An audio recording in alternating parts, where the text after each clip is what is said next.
If everyone would please, during a moment of silence, keep the families of these three people in your prayers, Joe Farmer, Rocky Gora, and Conway Tabor.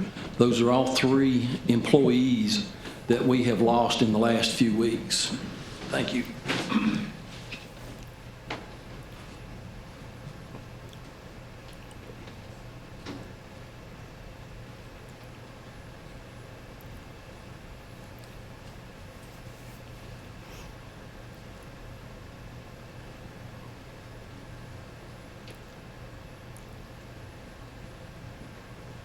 Thank you. All right, we've got some folks going to come in that's going to lead us in the Pledge of Allegiance.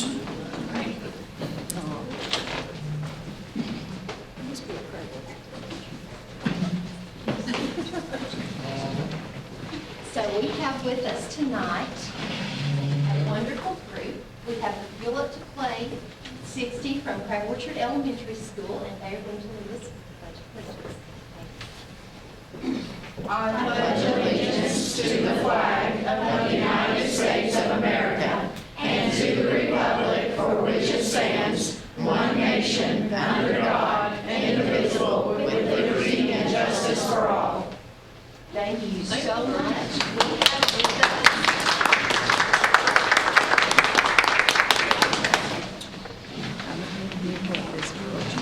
with us okay, so tonight let's turn the tape across so they can see. We have Hadley Colebrook, Haley Monday, Haley, I'm so sorry, Haley. Reagan Pugh, Addison Pugh,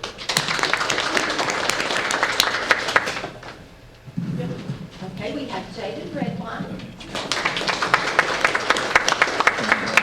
Hannah Ricketts,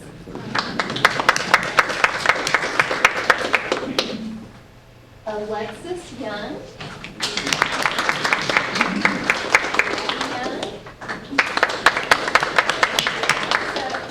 Hannah, she's not here. Nicole, I'm so sorry, Nicole, but I cannot read. We will get you fixed up in just a minute, Nicole. So with that said, they want to share with us for just a few moments what they do. So ladies, take it away. Tell us about the Fuel Up to Play at Crab Orchard. Our Fuel Up to Play 60 team at Crab Orchard Elementary provide, it helps us with health and wellness programs, and some of our programs and things that we do at our school also provide nutrients, vitamin C with it in our milk and things that we have. And also we have different activities that we do with our Fuel Up to Play 60 team. The current thing that we are doing is we are saying how much milk we have in our school so that we can use our milk machine.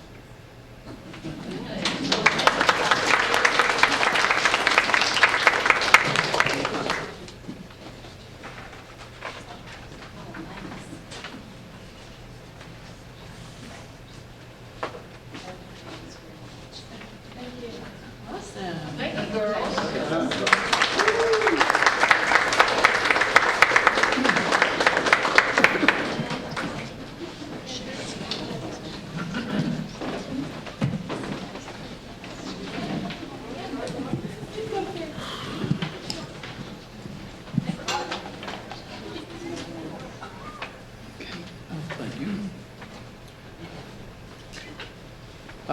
Next item on the agenda is welcome to our visitors. Welcome, everyone. Thank you for being here. But especially, we've got our student representatives. We appreciate you being here. And I noticed Miss Kim Wattenbarger is here in place of Julia Timpson. Thank you very much for being here. Next item is roll call. Mr. Sept. Here. Ms. Paris. Here. Ms. Hale. Here. Mr. Brock. Here. Mr. King. Here. Ms. Hamby. Here. Ms. Boston. Here. Ms. Courtney is not here, and Chairman's here. Okay. Next item is declaration of conflict. Mr. Patton. Board members, Tennessee Code annotated Title 49, Chapter 2, Section 202 defines relative as a spouse, parent, parent-in-law, child, son-in-law, daughter-in-law, grandparent, grandchild, brother, sister, uncle, aunt, nephew, niece, or any person that resides in the same household as you. Any of you that have such a relative, please raise your right hand and let the record reflect Mr. Inman, Mr. Brock, and Ms. Boston. Each of you hereby certify that the votes that you make tonight will be in the best interest of the Cumberland County School System, regardless of the effect that your vote may have on the employment of your relatives. I do. And let the record reflect all of them. All right, next item is the approval of the August 2021 minutes. So moved. Okay, I think Mr. Safety beat you. Do you want to do a second, Mr. King? Second. Okay. Mr. Chair, Yes, sir. a couple of typos. Okay. That are given to the recorder, Okay.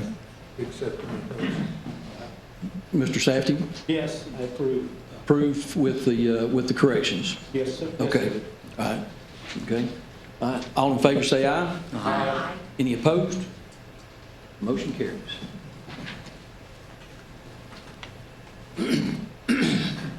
Next item is the approval of the agenda. Move to approve. Make a motion. Okay, we've got, Second.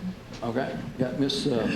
Parrish with motion and a second with Ms. Hale. Any discussion? All right, all in favor say aye. Aye. Any opposed? Motion carries. Okay. Next item on the agenda is the nomination and election of BOE officers.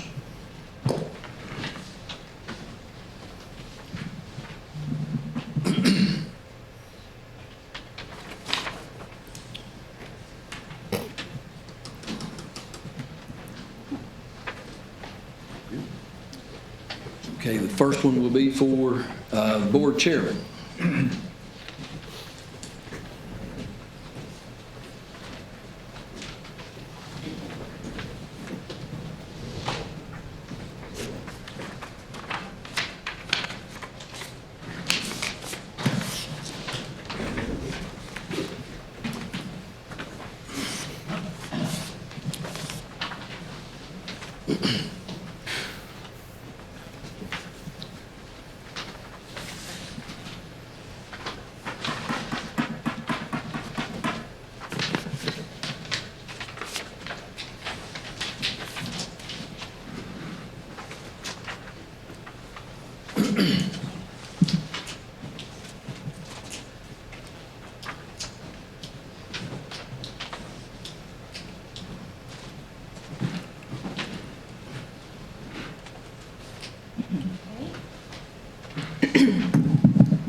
This is for nomination. Nomination for board chairman, Jim Inman, nominated by Robert Safety.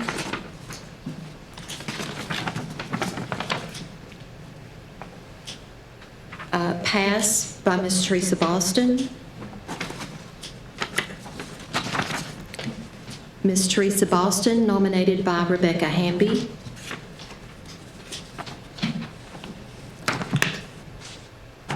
Jim Inman, nominated by Chris King. Jim Inman, nominated by Tony Brock. Jim Inman, nominated by Jim Inman. Jim Inman, nominated by Shirley Paris. Jim Inman, nominated by Anita Hale.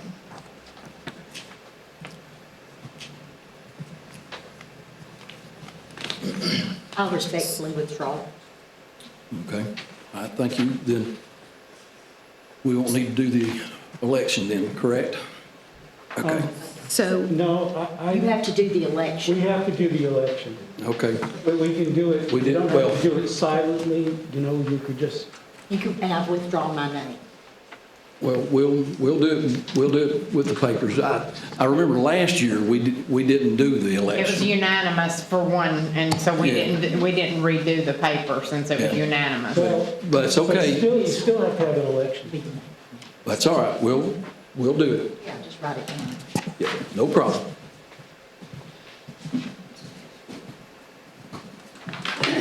Board chairman.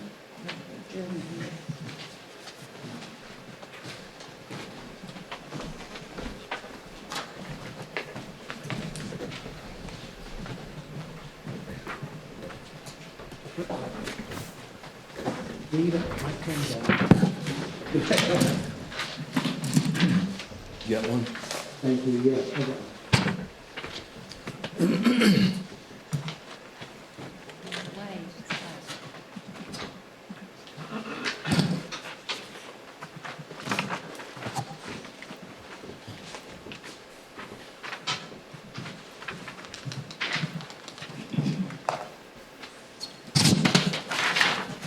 I got it.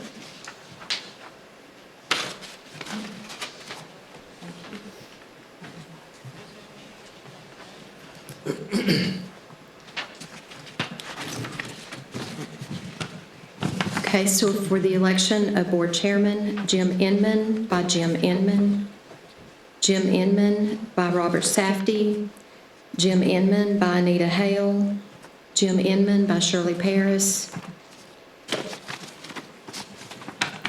pass Teresa Boston, Jim Inman by Chris King, Jim Inman by Rebecca Hamby, Jim Inman by Tony Brock.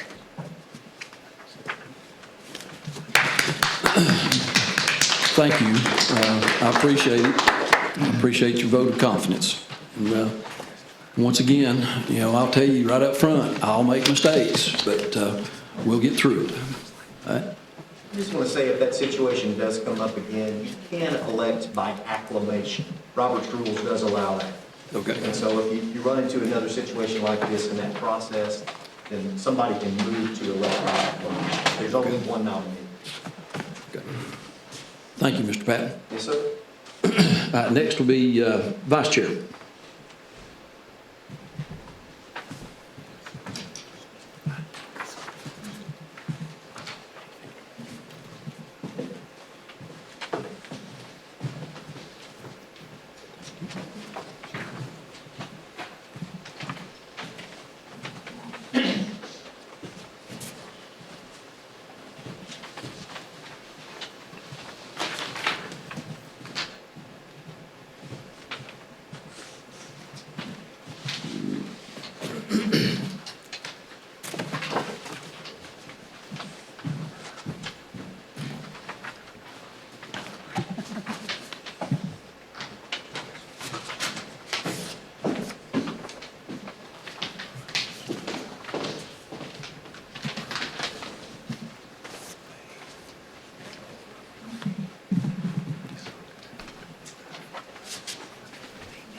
Nominations for vice chairman.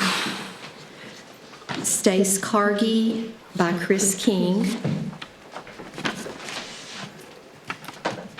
Pass by Teresa Boston. Rebecca Hamby by Rebecca Hamby.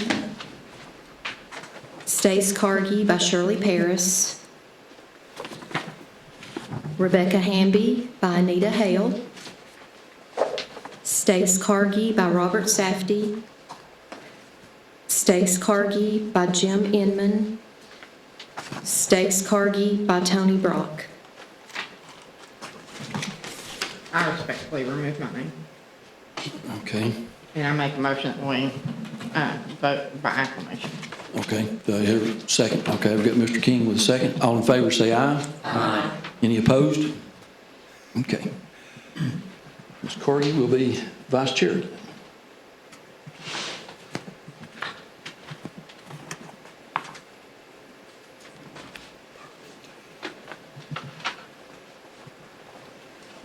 Yes.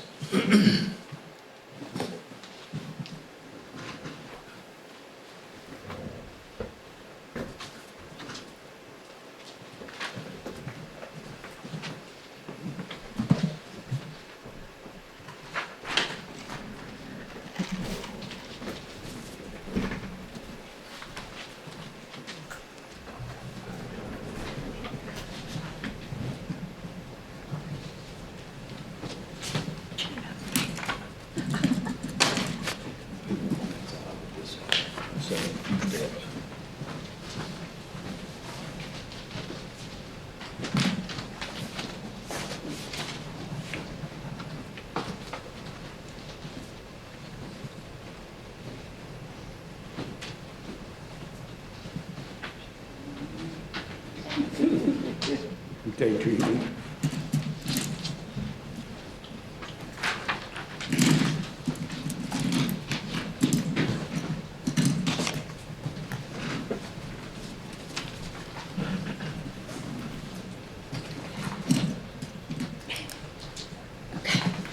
Okay, so these are for board parliamentarian.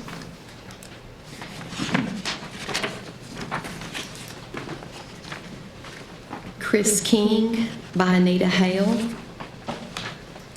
Chris King by Tony Brock. Chris King by Shirley Paris. Teresa Boston by Robert Safdie. Chris King by Jim Inman. Anita Hale by Chris King. Anita Hale by Rebecca Hamby. Anita Hale by Teresa Boston.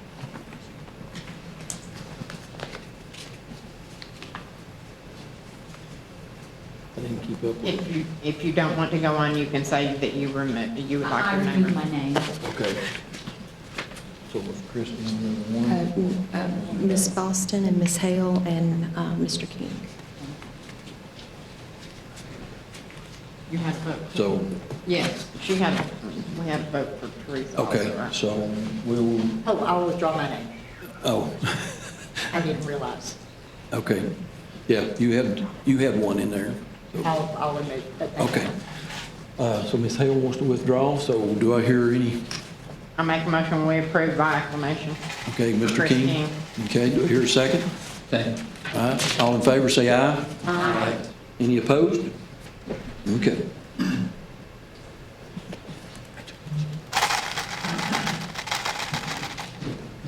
Congratulations, Mr. King.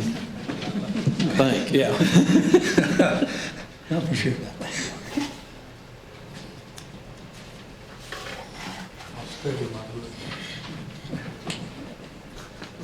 He's got the unabridged version. Next is for the TLN representative.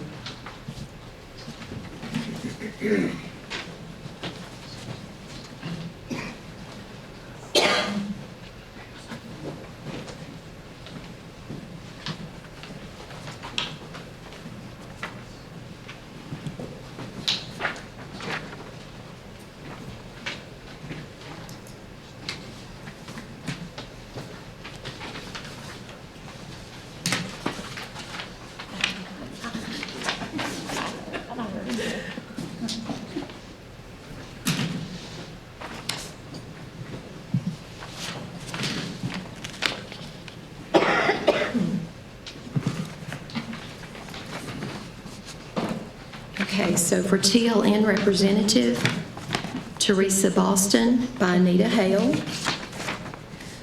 Robert Safdie by Shirley Paris. Robert Safdie by Robert Safdie. Robert Safdie by Tony Brock.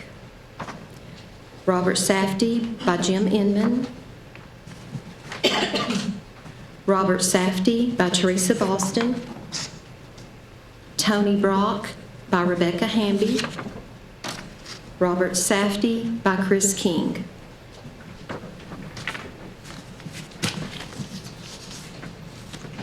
Okay, so we had votes for Mr. Safdie, Miss Boston Ms. Boston, and Mr. Brock.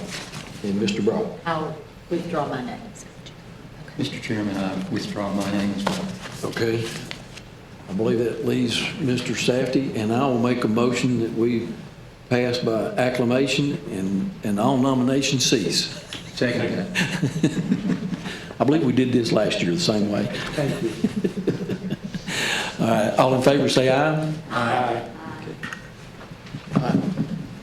Congratulations, Mr. Safety. Thank you very much. Okay. Next is for the recorder. I'll make a motion and- that we, Okay, we've got a motion from Ms. Boston it's Tabitha Webb. for Tabitha Webb. And I will second. And got a second from Ms. Hamby. All in favor say aye. Aye. Any opposed? You got it, whether you want it or not. Congratulations.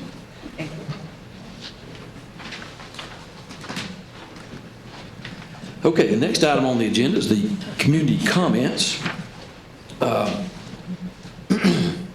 And before we get started, please remember that in your comments, whenever you're commenting, please do not comment on any personnel issues, because we cannot discuss personnel issues, okay? Please keep your discussion toward whatever it is you had on here and toward policy, okay? All right, first up is Dr. Randall Norris. Where do I go? Right over here. And please, when you get there, tell us your name and your address. And the reason we have you do that, because it's in board policy. Randy, right over here by the podium. Okay. Yeah, where the microphone's, so we can hear you. Well, my voice can carry the room, but Yeah. I'll use mine. Well, there may be people out in the hallway that might want to hear you. My name is Dr. Randall Norris, and I live at 103 Town Loop number 2. And the first thing that I was taught in graduate school was to identify who you are. So that comes from feminist hermeneutics, so people will know your biases. And I'm a Democrat and a veteran and a liberal, and I've had people in Appalachia since 1647 on one side of the family and since the Trail of Tears on the other. So I am a Tennessean, and I'm here to speak for science to address the COVID issue. There's a good example. Los Angeles County schools have adopted, they've got 70,000 students, and they've adopted mask mandates for all students, vaccinations for all eligible students and faculty, and they've had 39 cases of COVID, 88 traceables that they've traced, and 0 deaths. And I think you said we'd had 3 deaths just in the past week with 5,600 students. Employees. Employees, okay. Well, they were not all COVID either. Well, but, 2 were, but 1 was not. okay, to be accurate. Yes. Thank you, thank you. But in any event, when you've got the Tennessee National Guard at the hospital and at the health department, obviously things aren't going well the way that we're doing them. I'm here to say you need to get vaccinated. I've got 5 grandchildren in the system, and I've got a daughter that may or may not still be my daughter, who is teaching in the system. And I would like for the board to adopt mask mandates for faculty members and for the students, and vaccination mandates for all employees that meet the requirements. So get vaccinated. Those that aren't vaccinated, you're killing yourselves and you're killing us. And I don't, and somebody needs to say that. And I also, speaking for science, I want to remind you that Facebook and the National Enquirer and Fox News are not peer-reviewed journals. That's just people making money. So that's it. That's all I've got to say. And go get vaccinated. Thank you, Mr. Norris. Next is Melissa Courtney. And I forgot to mention, when Mr. Norris got up here, we've got a 3-minute limit, okay? And he did good. He stayed under it. Okay, just name and address, please, and then we'll start the time. Melissa Courtney, you know how much I love giving my address. I do live in Sparta, off of Neverfail Road. I am here today to speak about the pretty extreme bullying issues going on right now. There are some very, very extreme things happening in our high schools and our elementary schools, and I think they need a voice. If you don't know, I urge you to really start to pay attention to social media because what is happening is really awful. I know there was a stabbing that a lot of people aren't hearing about. I know it was with a pencil and then I believe a knife. Don't know the specifics on that, but there's some really awful things. Eye gouging out. Personally, my son was threatened. I have to say that our school, Pleasant Hill, handled it so well. The SRO was absolutely amazing in our instance, but that's why I'm here. I want to see what we are doing, what can we do better proactively. The world around us has gone crazy, absolutely crazy. We are pitted against each other for so many different things right now, and our children are suffering. They don't know exactly how to handle these emotions. Heck, adults don't know how to handle these emotions, am I right? So what are we doing? I know there's Bikers Against Bullies is an avenue we can take. Is there a budget for this? Is there something we can actively do? I don't know how to get things on the agenda. I don't know how to bring these things up to say that this needs help. But our high schools, our elementary schools, these children desperately need our help with bullying, with teaching them not to hurt each other, and that they don't need to hurt other people, you know, and that words are no reason to turn to action. I think that is also something that needs to be stressed. People say hurtful words all the time, but that's no excuse for turning around and making the action on it. So I'm hoping there's something we can do. Rebecca Hamby, I know that you came out and said you wanted to know about bullying. I know Teresa Boston also said something to those lines, or maybe I was sending people to the wrong person. I'm not quite sure. I apologize. But what are we doing and what can we do as a county for our children against bullying? So that's really why I'm here. Do we have, not policies, I know we have policies against bullying, but yes. Mr. Inman, may I speak? Yes, ma'am. I just Well, would- hang on just a second. Okay. Let's let her have her full 3 Okay. minutes, and then you can speak, okay? I thought she was finished. Sorry. Go ahead. Are you finished? I'm sorry. I are you really finished? am, actually. Okay. Well, I just wanted to make sure you had your full 3 minutes. Thank you so much. I also want to make sure that I do get the answers, though. Is there a budget? What is the budget? What are we doing with that budget? What can we do with that budget?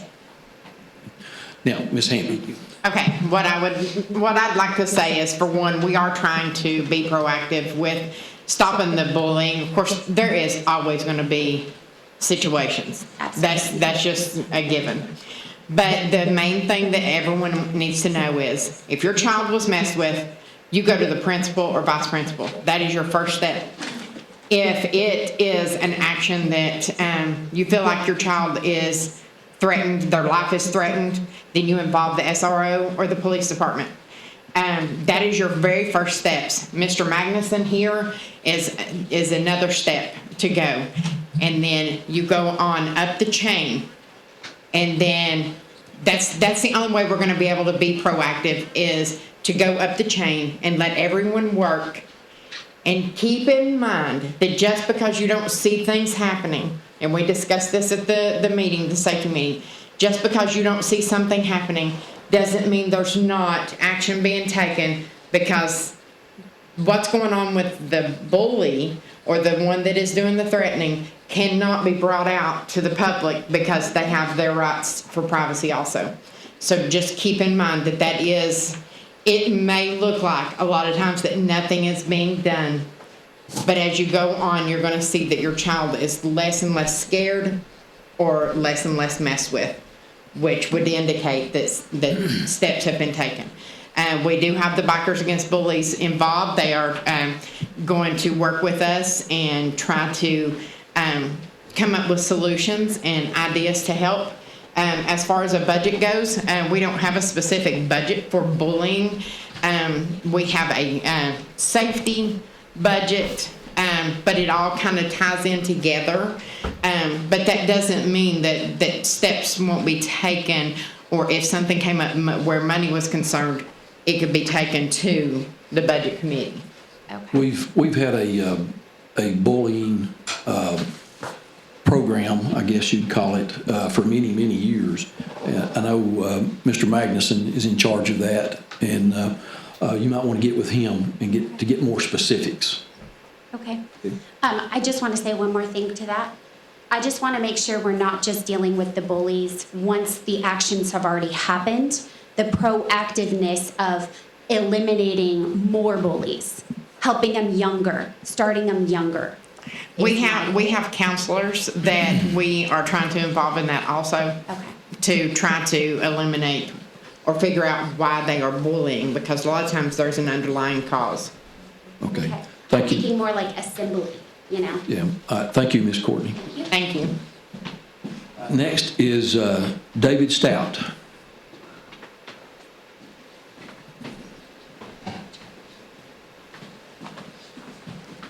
Please, just your name and address, and then when you get finished with that, then we'll start your time. Sounds good. I'm David Stout, 47 Bluffview Terrace in Crossville. First, again, I want to thank all the members of the board for your service to the community. Again, from the bottom of my heart, it's a tough job. COVID's made it even more difficult to serve and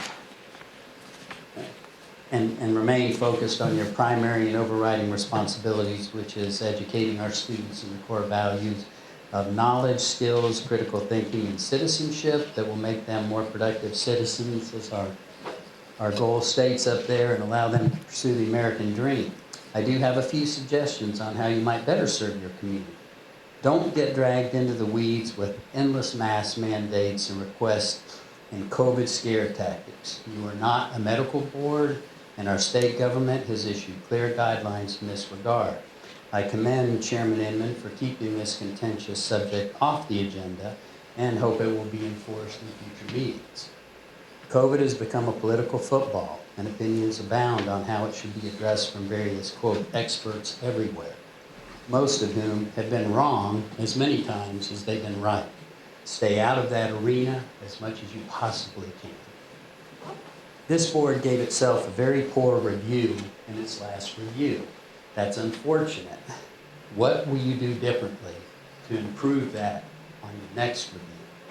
I would suggest focus your efforts on learning loss and educating our children in basic educational skills that will enable them to pursue trades, higher learning opportunities, or professional and business opportunities that will provide them a good living and help achieve their dreams. Give faculty and staff the tools they need to accomplish these goals and reward those that are successful while holding those who don't perform up to their standards accountable. Hold yourselves accountable to proper meeting protocol and keep personal rants and unrelated opinions out of the meeting. Set the best example possible. And finally, put kids first. They're why we're here. The only reason why we're here. And I thank you for your time. Thank you, appreciate it.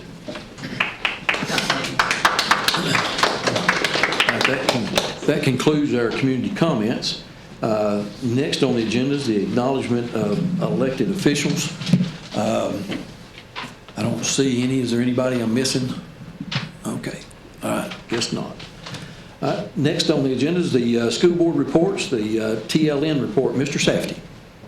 Mr. Chairman, I am happy to report that there's no new legislation at this time. Okay. Thank you. All right, thank you. All right. Next is the board members' report from trainings. Has anyone been to any training? Okay, no. All right, we'll move on. Next is the legal report. Mr. Patton. No updates on mine. Oh, hallelujah. No new litigation as well as no new legislation. Okay. Yes, ma'am. Oh, okay. Never mind. It's not you. Oh, I think you're looking a couple of down, aren't you? I'm looking at two down. Yeah, okay. Okay. All right. Next item on the agenda is COVID remediation. Mr. Safety asked to have this put on the agenda, so I'll turn it over to Mr. Safety. I have a question that I want to ask Nurse Polson right now. Nurse Polson, how many faculty have come down with COVID? Are you asking me overall, or? Yeah, total number of faculty that have had COVID since August. I would have to get back with you. I have those numbers, but I don't have that. I have no idea. I'm sorry. I have over 30 faculty members from your data. If you take the, well, now, with that in mind also, when we talk about COVID remediation, the comments have been, oh, leave it up to science and don't leave it to my opinion. I think that I'm not giving an opinion, I'm talking about science. Over 700 students have caught COVID. Now, we want to think of students first. 5,000 of those 700 students, 5,600 days have been missed by those students. 42,000 hours of real classroom time have been missed with those students. We have faculty, and I'm bringing this up because I have several motions that I would like to bring up now, all related to 42,000 hours of lost student time and another 20 or 30,000 hours of quarantine time. So my first motion is I move to task the director to conduct a vaccination survey of employees. No. I don't need comments from the outside organization. I just have a move to do that. Is there a second, Mr. Chairman? Is there a second? Number 2, I move to require masks for all persons attending board meetings in this boardroom to protect us. Do I hear a second? Sorry. Third, that's fine.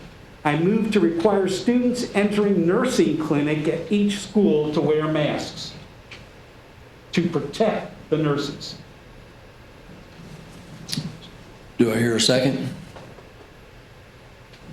4, I move to require students riding school buses to wear masks. Do I hear a second?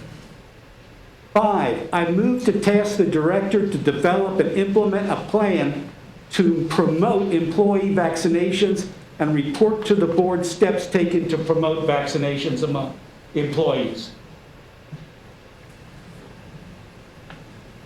Do I hear a second? Finally, 6, in this motion, I'm looking at the National Guard. You can see that they're wearing masks.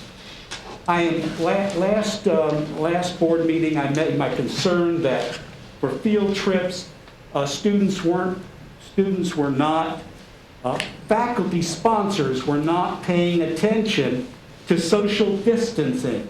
And our laws, our rules for CDC say if you do not have appropriate social distancing, then the students should wear masks. All right? I have dozens of newspaper articles where pictures have been taken with all of our students crammed together, taking pictures, and I appreciate that. But when we have the National Guard saying it's okay to wear masks, and we have student events and faculty sponsors that don't adhere to CDC guidelines, something is going wrong with our marketing strategy. Finally, so my last motion is to move to require all faculty and employees to wear masks where social distancing is not possible while in the school facilities and school events, not limited, of course, to classroom, hallways, auditorium, and other social events. Do I need to repeat that motion? No, I don't think so. Question. Yes. Does that include students or just Adult. This just includes faculty and employees. I mean, right now, you can see that there is no role modeling. We have people sitting less than 6 feet apart, okay? There's no social distancing going on. Chair. Yes, Motion's been made. We need a second. Motion's been made. thank you. Do we have a second? I'm sorry, Mr. Safety, no second. Well, I appreciate the board's tolerance with my concern. It is for students. It really is. Thank you. Well, Mr. Safety, I appreciate your concern, but I know everybody here is concerned about our students and our faculty, and the way that it stands right now, anybody is allowed to wear a mask or a face covering anywhere on school property, at ball games or anywhere else if they so choose. And, that's the way, that's what the policy is right now, or the procedure is right now, I should say. So, yes. Is this an adequate procedure? I don't know, because, and I understand where you're coming from, Mr. Safety. I feel for the bus drivers and the nurses and everybody else, but there's no scientific evidence that anybody can point to say that one person contracted COVID in this specific area or this specific area. We just don't know. And I'm operating off of the information that I was given last year, and I've told you this before, and I'll say it again. I was contacted by 4 different nurses that work in Cumberland County, and all 4 of them worked with COVID patients on a daily basis. And they all told me that by us putting masks on students was the worst thing that we could do. And I'm just going by. Who were those nurses? I don't have their name. I think those are opinions, and I think if you talk to the doctor, thank you. Yeah, I don't know, but anyway. All right, thank you. And once again, I appreciate your concern, Mr. Safety. You're welcome. All right. Next item on the agenda is the Baker's Crossroads property. I requested to have this put on here to see if this board is interested in advertising it for sale again, because I was contacted by somebody that's very interested in purchasing the property, but in order for us to be able to do that, we have to advertise it again. Am I not correct, Mr. Patton? Yes, sir. Okay. So that's the only reason that it's on the agenda, is to find out if this board is interested in trying to sell this property again. I'll make a motion. I'll second it. All right, I'll make a motion to sell, okay. And I will or second. advertise, and then entertain bids. Okay. Ms. Boston made the motion, and Ms. Hamby seconded. All in favor, say aye. Can we, Oh, well, I'm sorry, discussion. I keep rushing, I'm sorry. that's okay, I just have a Discussion. question. I know the last time we discussed the Baker's Crossroads property, we were gonna look at doing an appraisal.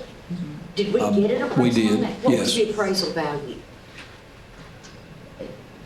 It was 210,000. That was completed in January. Okay. Is this board firm on having to get 210,000, or will we entertain something less just to get it back on the tax rolls? That's up to the board, what everybody wants to do. I mean, if y'all remember when we discussed this before, I felt like that we shouldn't take anything less than 200,000. But with it sitting out there, I don't know. I might be willing to go lower, but I don't know. It would have to be a decision by the board. So I would like to just open it up for bids and see what we can get, and if we can always reject it, if it's not high enough.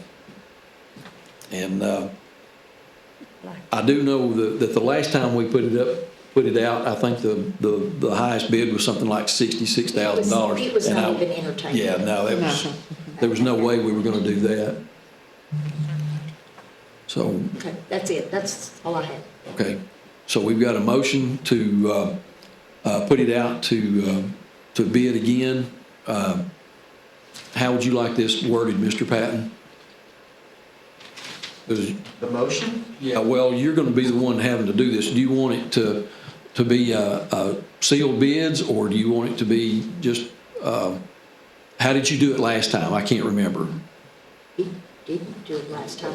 Central office did it. It was, yeah, we worked through the county finance Oh, okay. department. They'll handle that. Okay. They'll advertise it, and it was sealed bid. Okay. All right, so we have a motion and a second. Any further discussion? All in favor, say aye. Aye. Aye. Any opposed? Hearing none, that motion passes. Okay. Next is the director's report. I'll turn it over to Dr. Maxwell. Okay, thank you, Mr. Inman. The first item under my report, this is an MOU between Cumberland County Schools and Centerstone. In April of 2018, the board entered into an MOU with Centerstone, and that has continued because in the language it said that unless there were changes made, the MOU would continue until there was a change. With our counselors have looked at this, and we felt that there needed to be some changes made to the procedures for outside groups coming into our schools. We definitely want their assistance and help, but we all wanted to be on the same page to ensure that the left hand knew what the right hand was doing while working with our students. So our lead counselor, Scott Hull, has worked with others, as well as Ms. Amber Farmer, working with counselors, and they have listed the criteria that they would like to see added to the MOU, and Centerstone has already seen the MOU and agreed to our request for what's been added to the MOU, and it would need board approval. And this allows them to come in to see our students, to assist with the various needs that our students have. Okay, got a motion by Mr. King and second by Mr. Brock. Okay, now discussion. This didn't go through the contract committee? Because normally if we have some kind of an agreement or a contract, it goes through the contract committee first. Okay, so it was my understanding it came straight to the board. I need direction. I mean, I'm not. You're board here, and you've got the contract committee here. Well, I got a feeling the reason they did this was because we already had an MOU with them before. Right, but And anytime so- that's renewed or changed, So we'll do they that. normally go through the contract committee. Okay, Okay. we'll make sure that happens in the future. Absolutely. My apologies. I didn't catch that. Sorry. Okay, any further discussion? All right, we've got a motion and a second to approve the MOU. All in favor say aye. Aye. Aye. Any opposed? Hearing none, it passes.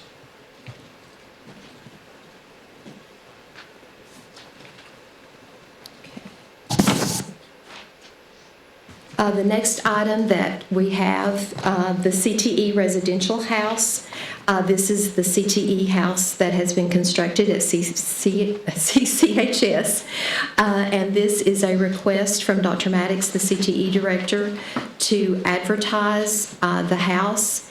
And you will see the attachment, the required minimum acceptable bid, and the information there. Second. Mr. King first and Mr. Brock for the second. All right, any discussion? Of course, why would I wouldn't? Where's Scott? Did we take money from a grant?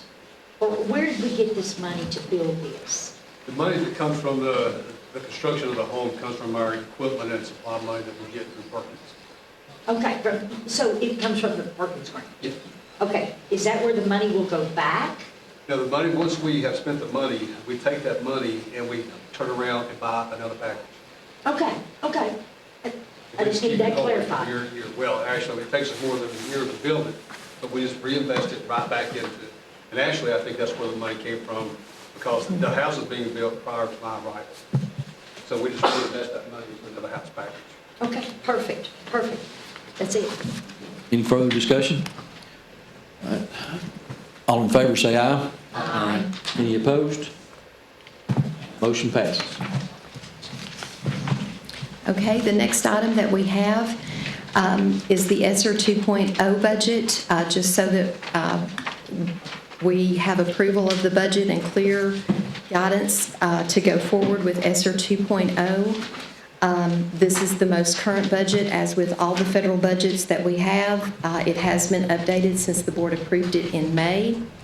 It has not changed since it was on last month's agenda in August and the Budget Committee meeting agenda.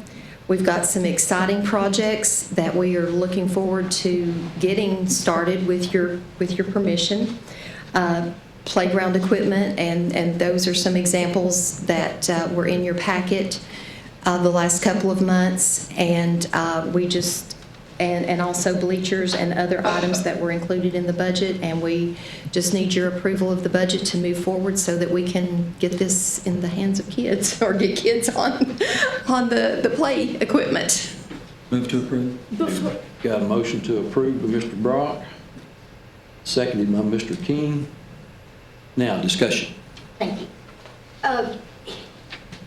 In the playground equipment, does it have to be specific, or can they use part of those funds designated for each school for PE equipment? It was written specifically for playground So equipment. they couldn't use anything? No. Okay, I mean, that's, Yeah, yes or no? right. That's fine. My next question is for HVAC. Sure.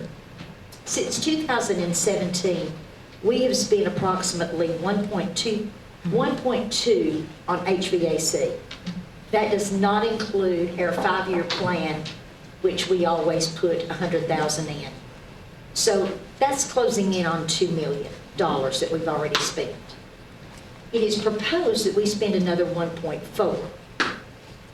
Is there a possibility that we could have a professional come in and evaluate? Because if you go back past 2017, we didn't put this kind of money into it. Would this board be interested in getting someone to evaluate, bring a report back to this board? This is where you would this is what you need to do. This is the unit that would work better for your system to save us money in the long run. Because, I mean, we're talking about $3.5 million in the last 5 years. TVA, I think, will come in and evaluate our sources, and they don't charge. What I'm looking at is someone who would come in and don't try to sell me anything. Just come in and say, these are the units you have. These are the units that are going to go. These are your more costly units. So that we put this money to a good use.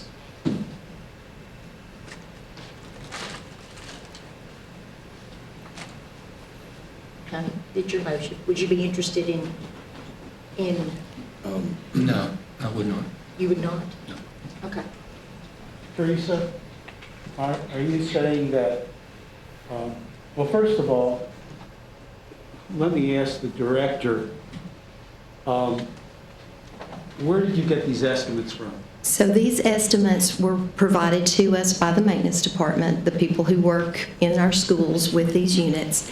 And you will see that there are different items at each school, the goal being to ensure as much proper airflow and circulation as we can at each school. So you will notice that in some areas it talks about needing 2 gym fans, a split system, some needing, you see a boys' locker room, a girls' locker room. office area. These were deemed to be the areas or units that were most in need of either being replaced or repaired or additional fans being added. Thank you. Ms. Boston, I understand where you're coming from, and I just think that we're spending a great deal of money. well, in a normal situation, I would say yes, that we need to do that. But right now, we're talking about the ESSER 2 money. And if we don't pass this tonight, we're going to be behind, way behind, especially for the playground equipment, because we need to be getting in line, you know, for the equipment stuff. And you know as well as I do, the building industry is way backed up and stuff and everything. Well, let me suggest this. If we go ahead and look at this ESSER 2 and pass this, then can we go behind it and make a motion that we look at being evaluated? Because I think we've got some really, really old units that probably need to be looked at, probably, you know, the most efficient way to maintain these units so that we're not putting this kind of money consistently in. How can we save and how can we be more efficient? And I think that's the wisest business move we could make. I think we could do that with a standalone I'm fine with that. motion, but Mr. Brock said he didn't want to do anything with this motion right now. He's fine. Okay. I have another question. Yes. On the doors and windows. Why do we need doors and windows? So as part of the use of the ESSER 2 money, which is to help, you know, mitigate the spread of COVID, help improve circulation, we do have windows that are leaking. We've got 40-year-old windows in some schools, some doors that are 40 years old or older because of the buildings that do need to be replaced. And it is an allowable expense. Now, Crab Orchard and Martin, during those renovations, Martin received new doors and windows. And with Crab Orchard's renovation, that was a little before my time, but I'm trying to remember. I think we did a few, but not all of them. We couldn't afford to do all of them. Okay, so windows and doors have never been looked at since the buildings have been built Pretty in much. some schools. Much. Is that what you're saying? You know, I would have to look back at the maintenance plan too, Ms. Boston, to see which items are evaluated. I don't think doors and windows are on the maintenance plan. I don't think they Not are unless either. we do a renovation. Yeah, Okay. I think only when we do the renovation. And but yeah, there's some schools that the windows have not been touched since the building was built. Not all, but some. Okay. Okay. You got any other discussion? Okay, we've got a motion by Mr. Brock and second by Mr. King in order to pass the ESSER 2.0 project. All in favor say aye. Aye. Aye. Any opposed? No. One no. Okay, the next item on your agenda, excuse me, is the permission letter and the budget for the American Rescue Plan Homeless 2.0 grant. This was a second round of funding provided to support the needs of our homeless students. In your letter, you will see the information that you've requested along with a budget attached. Before we, Mr. Chairman, Yes. before we address that, could I go back and make a motion regarding the HVAC?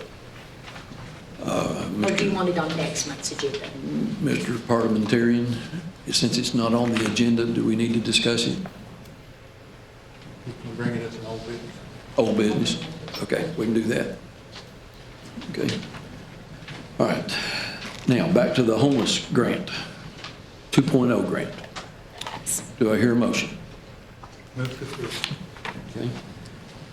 Got a motion by Mr. King, Second. Second by Mr. Brock. Any discussion?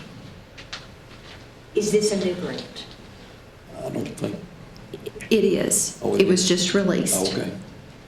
This one. And the application is due October 1st. Okay, any further discussion? All in favor say aye. Aye. Any opposed?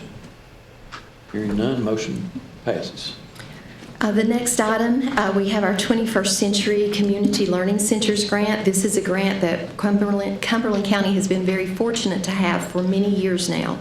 And it has, I've seen personally the difference that it has made in the lives of children. And we have employees that are very devoted to this grant and supporting before and after school programming for our kids. You will see we have the letter of application and the budget attached, and we need board approval. Second. Okay, got a motion by Ms. Boston and a second by Ms. Hamby. That's an outstanding program. Discussion. Hearing none. All in favor say aye. Aye. Any opposed? All right, motion carries. The next item that you have on your agenda is the Early Literacy Networks Grant. This is part of, you've heard the governor speak about the Reading 360 program to improve literacy. This is a grant that will provide 2 years of district support for our teachers and leaders in grades pre-K through 2. To help them with the implementation of literacy, and we all know that that's key to the success of everything that we do. And so you have the letter and the budget there. This is overseen at the state level, and they will provide us with a vendor list at some point that we will select from to proceed with this, and of course that would come to the board for approval. I'll make a motion to approve. Got a motion by Ms. Hamby, and Mr. King beat you just by a second. All right, any discussion? All right, hearing none, all in favor say aye. Aye. Any opposed? Motion carries. The next item is just our September report. You will notice that we have added an ESSER tab on our Cumberland County Schools website. Thank you, Ms. Tabitha Webb, for your work with that. And other people that have assisted with that. You can go there. It provides an overview of what ESSER is. There are documents that as soon as we receive approval from the state that we will be putting on there. It is the public facing page for all of our information. I also wanted to share with you that Ms. Burnaby, our learning loss coordinator, she has disaggregated all of our student data by school and identified those students that are in additional need of support, and she will be working with the interventionist with that. Also, the Tennessee All-Corps, you will hear more about that. She has been attending informational trainings through the Tennessee Department of Education regarding that implementation of that high-dosage tutoring. It's low-ratio, high-dosage tutoring. And she will be providing us with more information as she becomes more knowledgeable. I'll put in a little plug right now. We will be looking for tutors, so anyone that has some extra time on their hands, watch for advertisements. There will be trainings. We're waiting for modules to be released. But the goal is to provide a 1-to-3 ratio for 30 to 45 minutes at least 3 times a week in ELA or math, and it would be for a semester. So it would be high-dosage tutoring in one of those 2 content areas to help our students with learning loss. We hope we will be a year 1 adopter of that program, and we're doing that because in 2024 or 2025, we're going to have to do this anyway because it's in legislation. We are jumping in and getting our feet wet now, and I mean, there's no time like the present to start doing what we need to do. So we will be hosting trainings for tutors. That will be announced as soon as we have a little more clarity and have a direction that we need to proceed in. And I know we have some very interested community partners that Ms. Burnaby is going to be reaching out to in the next few weeks to seek some assistance with. The next two items, if you'll indulge us for just a couple of moments, Ms. Barnes, our Chief Academic Officer, has two presentations.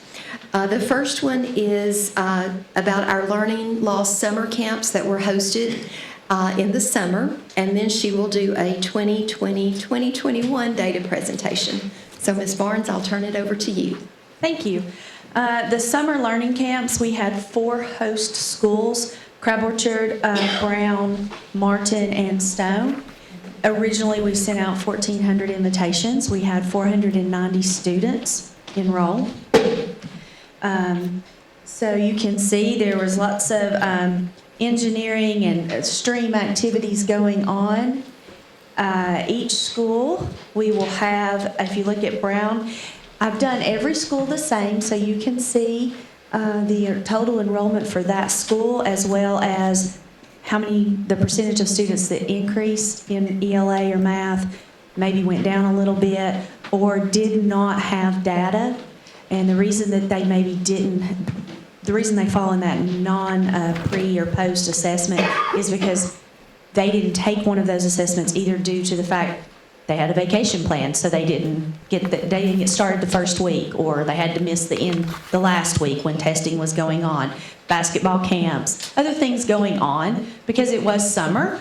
Even though we wanted to offer them a time to catch up some, they did have a summer, and we wanted them to enjoy it as much as possible. So that is the explanation of the very bottom in each category. You can see Brown had 128, Crab Orchard had 135 students. Lots of fun activities going on. This was STREAM. They ended up doing a road trip as one of the activities, and they had to plan their road trip. So they did mileage, and they made brochures, and they studied the country. It was fun. We did have some guests come in.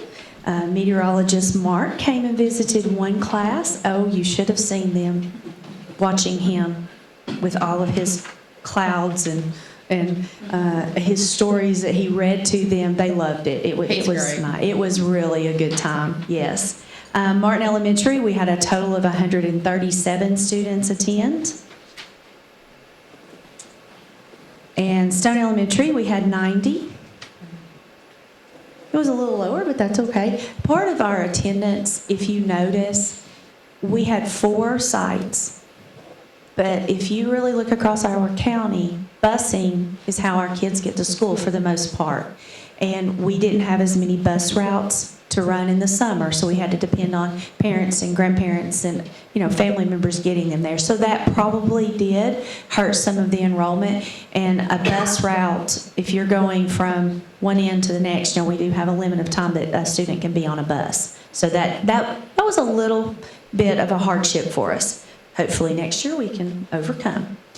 And my favorite part of making this was shared with me from a principal, from a grateful father to one summer school staff.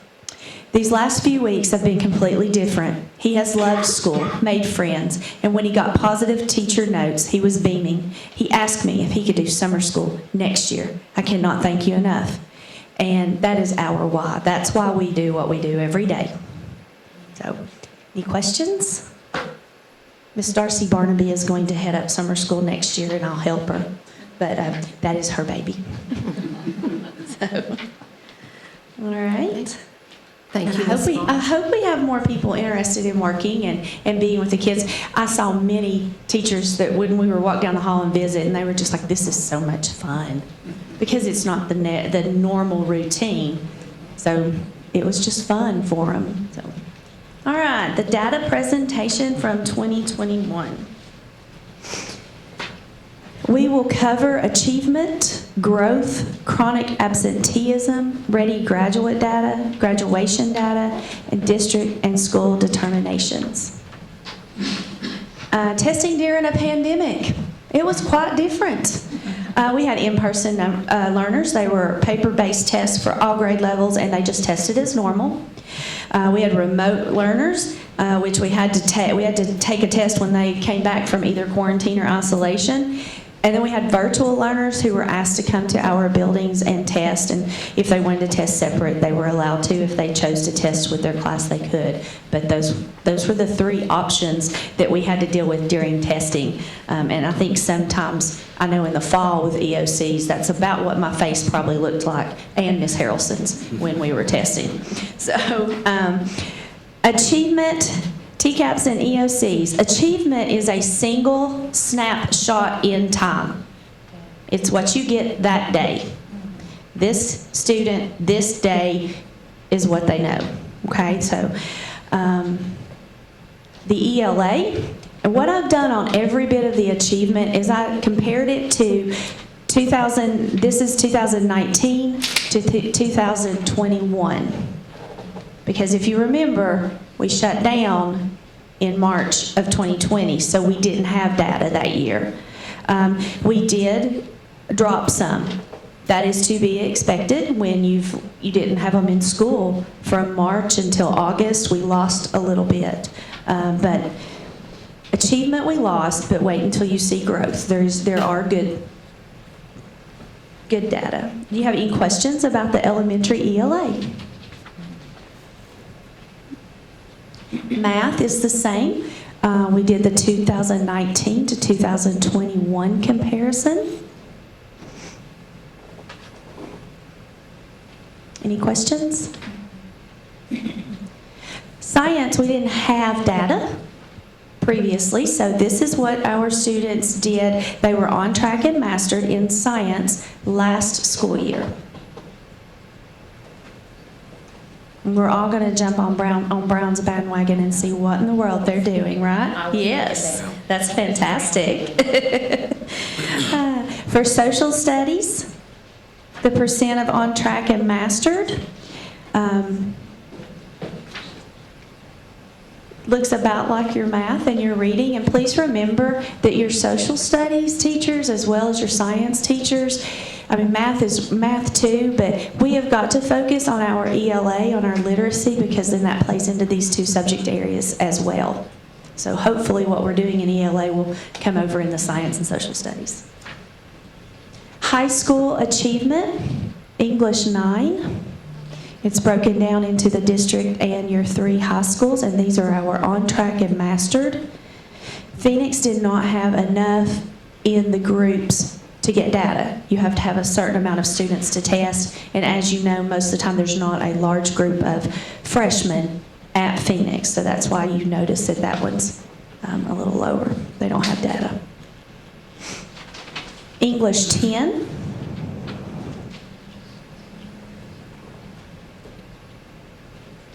We definitely are we're hoping the Study Sync and our CKLA will definitely help our achievement. I know everyone's working very hard with that. For Algebra 1, at the high school level, math, as a district, we definitely saw a decrease in most data that I've seen. Math was one of the lower areas everywhere I've looked. District and state, and we've just, it hit hard. So, Algebra 2. Algebra 2 is probably one of the hardest math courses that a high school student can take, and look at the heads nodding over there. They're in agreement. So, geometry, if you notice, isn't that interesting? I figure what I can see with that is that's very spatial. You're making all of those comparisons, and I dare say that that's what got us. You can tell we need to be in school. Our students need us teaching in front of them every day and working with them. They need that. High school achievement for biology, we did not have data previously. They were working on a field test, and so this was the actual test. So we'll compare that for next year. And U.S. history, look at that. I was very pleased with that, yes. Finally some... Mr. Brock. it scares me what happened in 2019. or encourages me about what's going on in 2020. That's right. The next piece of data that we'll look at is our growth data. This is collective data to show us if groups of students have grown or improved achievement over time. Okay? Cumberland County Schools in 2018-19, our composite was a 3. For 2021, we had a composite of 5. And if you notice, in every single area, Cumberland County grew last year. So the students did grow. There was learning going on, even in a pandemic. The composite scores, you can look by grade or by schools, and almost everyone ended up with good growth last year in every area. So, are there any questions about that?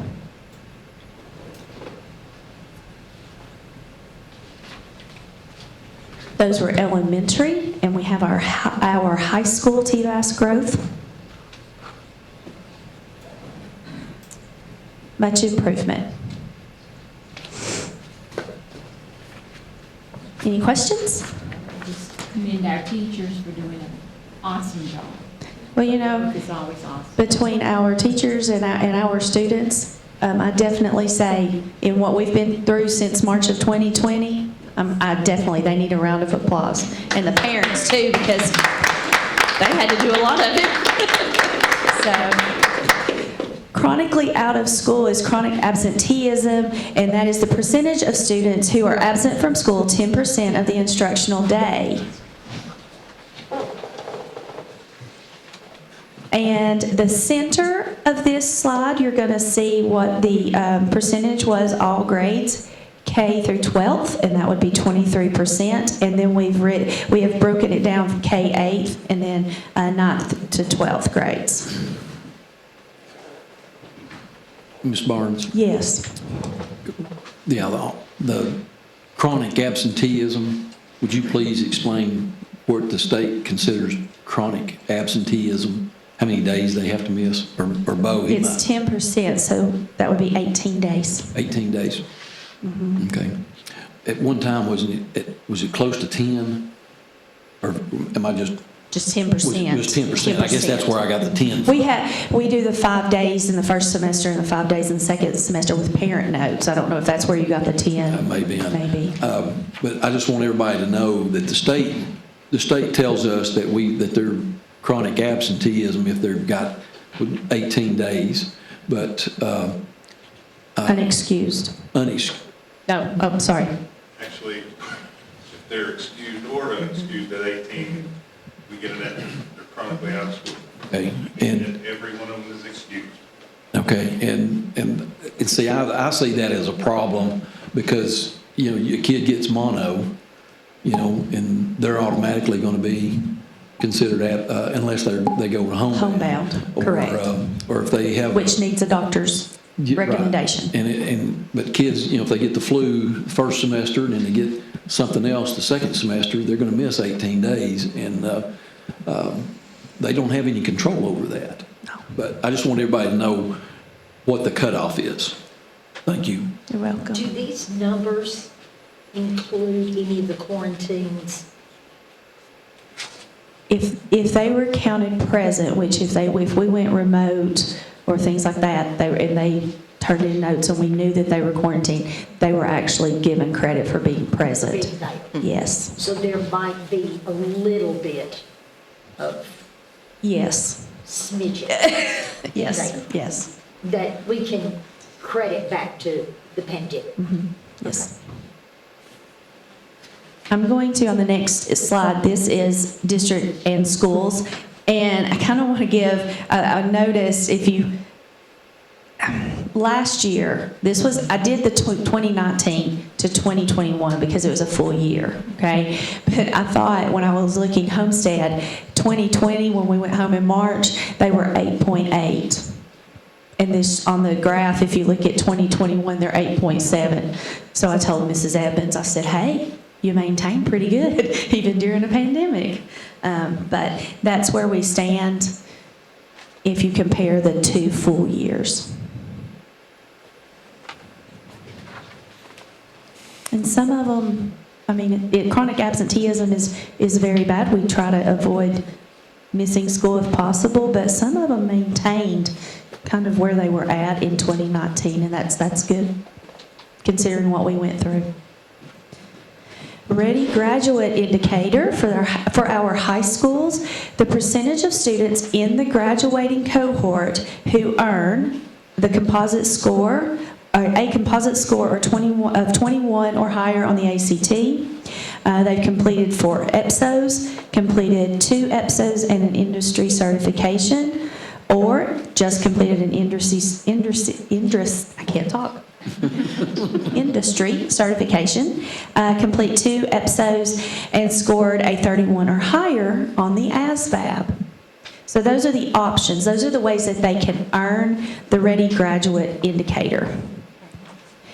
All right, so here's the comparison, and we actually have 3 years worth of data to compare. 18-19 was our normal school year. Normal graduation, normal everything.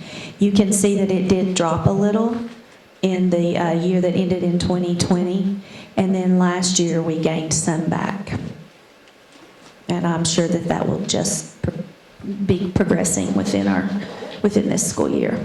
I also went ahead and I broke it down for you as individual school data, so you could look how each school's doing.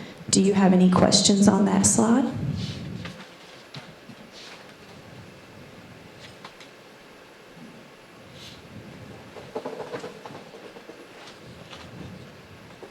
And please remember, when you look at this, they have to graduate with their cohort. And the cohort, they have 4 years and 1 summer to graduate, which is actually by the end of June. So when they start as a freshman, 4 years in that summer to graduate. So, graduation rate. This is the percentage found by using the number of on-time regular diploma and the number of students in the graduation cohort. Please remember, this data lags 1 year. So this is the graduation rate for 2020. And the reason it lags 1 year is because you have an appeals process. So in the accountability piece of our data, it's always the previous year. However, you may see our graduation rate for last year still reported, but this is from 2020. This was when we went home in March.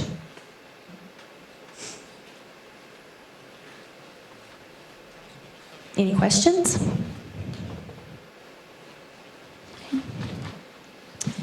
And this is what I've been excited about. Dr. Maxwell and I took some road trips a couple of weeks ago to congratulate some schools. So we'll get to that in just a minute. But Cumberland County schools, based on our data, we were advancing. If you notice, exemplary, you have to be a 3.1, and we were 2.8. So we're 0.3 of the way from exemplary. So way to go, Cumberland County. That's great. Our reward schools, that means that they scored above a 3. And we have Pineview Elementary and South Cumberland Elementary, who are reward schools this year. And we can't wait to honor them at a board meeting. We're just waiting on the state to send us our banner so we can recognize them at a board meeting. And we have 1 comprehensive support and improvement school, and that would be Phoenix High School. Thank you so much, Ms. Barnes, for your presentation.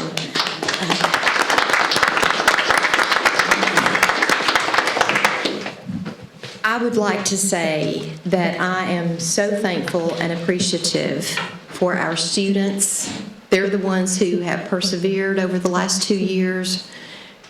Our teachers, all of our staff, everyone that plays a role in helping educate a child. Our parents, our families. I told you all many months ago when I interviewed for this position that a student or a child is not a number. I still believe that. Numbers are important. They're guides. We have to have goals that we want to reach. There is so much more to a child than just a number.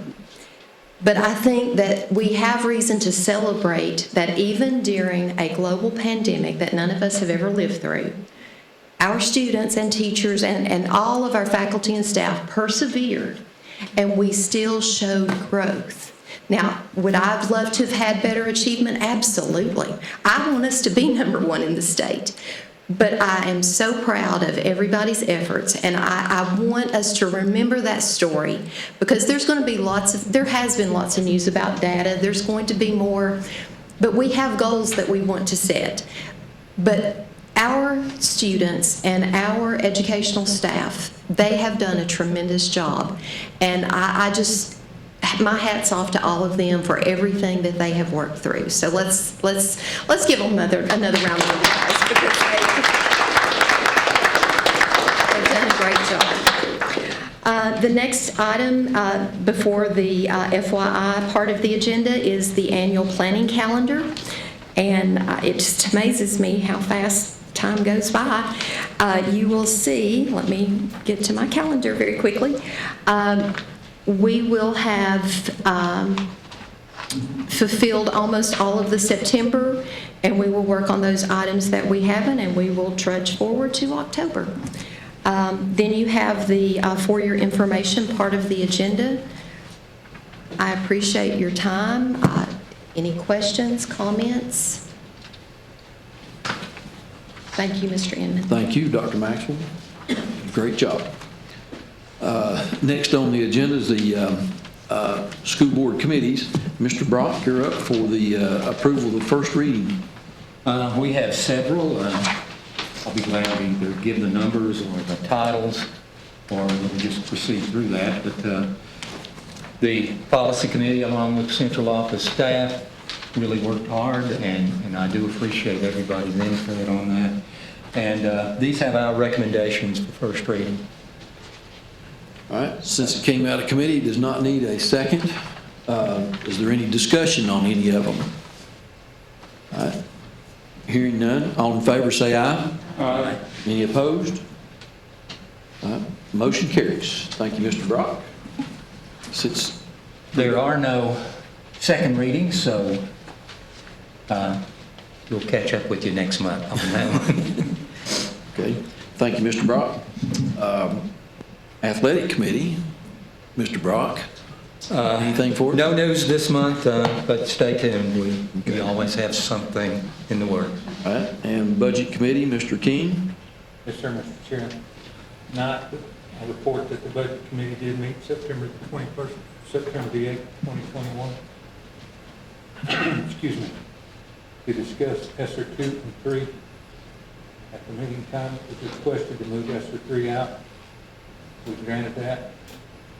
When we came back to ESSER 2, it was stated that there was no need to discuss it since the board had already approved it.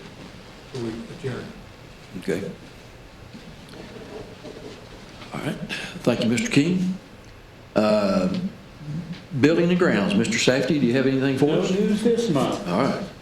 Thank you, sir. You're welcome. Ms. Hamby, Safety Committee, do you have anything for us? Nothing this month. All right. Thank you, ma'am. All right. Next is the Chief Financial Officer's report. I know everybody looks forward to this every month. Yes, it's riveting. Yeah. Riveting stuff. We missed you last month. Yes, we did. Thank you. Thank you. Thank you very much. Now, Ms. Bray did do a good job, though. But Yes. Well, I might just need to make that a permanent change. I don't know. Would you like for us to vote on that? I don't know if she would or not. I'd like to start with the year-end, fiscal year 21 year-end financial report. Not a lot changed since the preliminary one we looked at in July, but this is the official statements. The books have been closed. We ended the year, as far as revenue goes, with 58.3 million in revenue against a 58.3 against the budget of 57.2. And the biggest, as we happily watched that throughout the year, our local option sales tax, that really ended the year well for us, and we hope to see that trend continuing. So thank you all for shopping local, and just know that that does really support our schools. So any questions on revenues? Okay. Then looking at the year-end expenditures, they came to a total of $54.6 million for the year against a budget of $59.7. So we recognized some savings there. I think everyone really took on the role of being very frugal with the uncertainty that we faced last year. So I'll be happy to answer any questions about the year-end report. Ms. Boston. What did that do to our fund balance? I knew that we were expecting to end with a cushioned fund balance. Do you have any idea what that number might be? So we added about $3.7 million to our fund balance. And we keep, what, 1.6 or 1.7? I can't recall it right off the top of my head, but I can report it back next month. So if we added 3.7 to that, that's in, it'll be utilized later on down the line, trust me, but that's a good cushion. It is, especially with the uncertain, you know, I think we're all tired of unprecedented times, but we're still in them. So I'm very comfortable with that. Any other questions? Okay. Moving on then back to this fiscal year for the month of August. So in August, we received about almost $4.9 million in revenue for a year-to-date total of $5.4 million against our annual budget of $56.4. So any questions on revenues? Okay. Then for expenditures in the month of August, we expended about $4.6 million for a year-to-date total of $6.9 million against our budget of $59.8 million. Any questions on expenditures? The next item I have is a budget amendment, and our building and contents insurance, the premiums increased this year, and that's really due to inflation. As we all know, the cost of building supplies has increased. So our total insured value, our property values went up, which made that total insured value go up, which we saw in our premium. So this would be to cover that. Luckily, our workers' comp insurance premiums decreased pretty substantially. So we were able to offset most of that increase in property and contents insurance with that savings there. Okay, we need to vote on this. Do I hear a motion? Second. Mr. King and Ms. Hamby beat you just by a second. Mr. Safety? Okay, got a motion and a second. Any discussion? All right, hearing none, all in favor say aye. Aye. Any opposed? Motion carries. Thank you. I don't have our monthly sales tax report yet. As soon as that comes in from the county, I'll forward that on to the board. All right, thank you. Thank you. Next item on the agenda is the consent agenda. Motion to approve. Okay. Ms. Boston with the motion and Mr. King with the second. Is there any discussion? All right, hearing none, all in favor say aye. Aye. Any opposed? No. Mr. Sept. Thank you.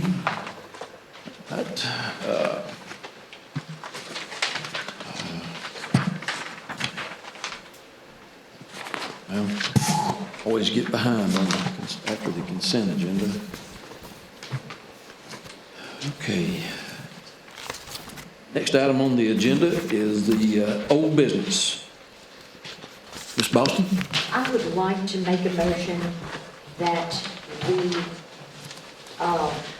pursue an expert to come in and evaluate our HVAC to see if they can give us any idea of how to save, better maintain the units that we use, like just doing an overall evaluation and bring it back to this board so that we can possibly spend our money wisely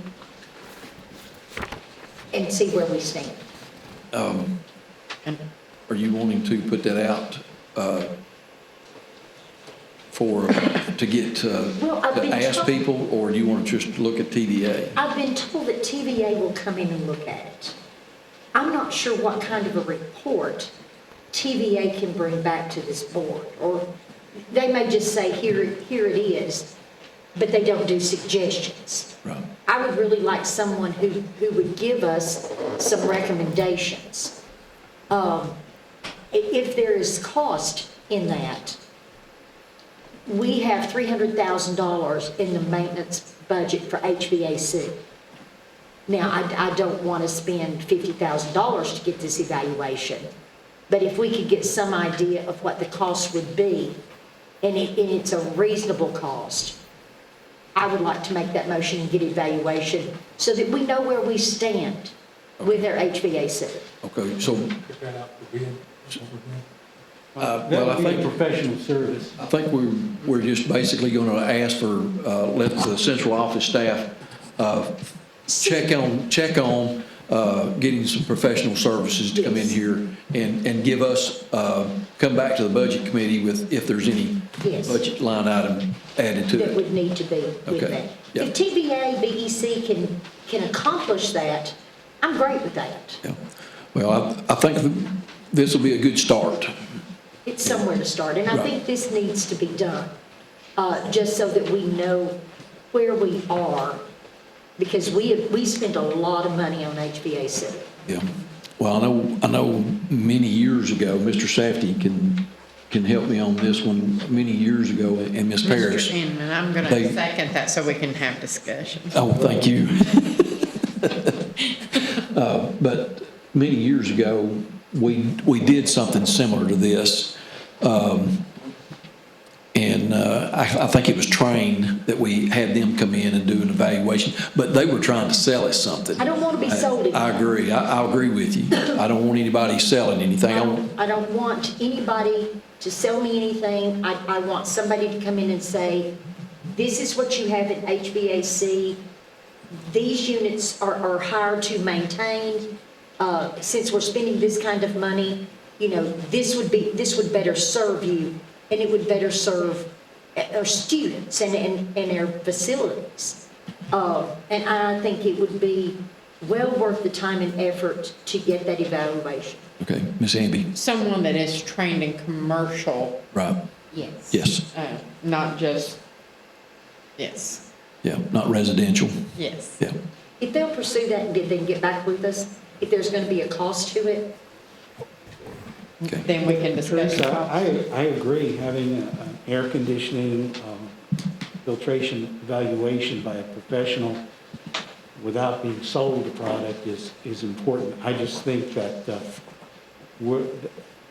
having been asked for evaluations in the past before, I'll be surprised if it's less than $50,000.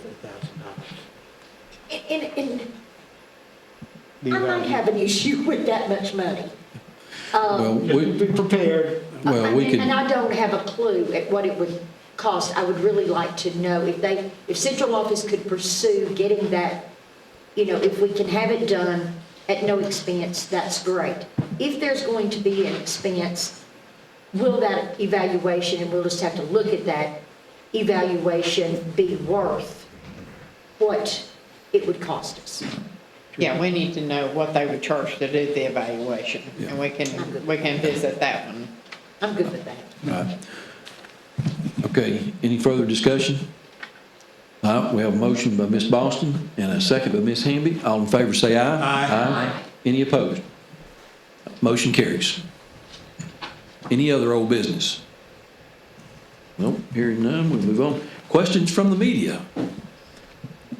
No questions? Make a motion, we adjourn. All Second. right, got a motion and a second. All in favor say aye. Aye. Thank you. Thank you, everybody, for being here. We appreciate it.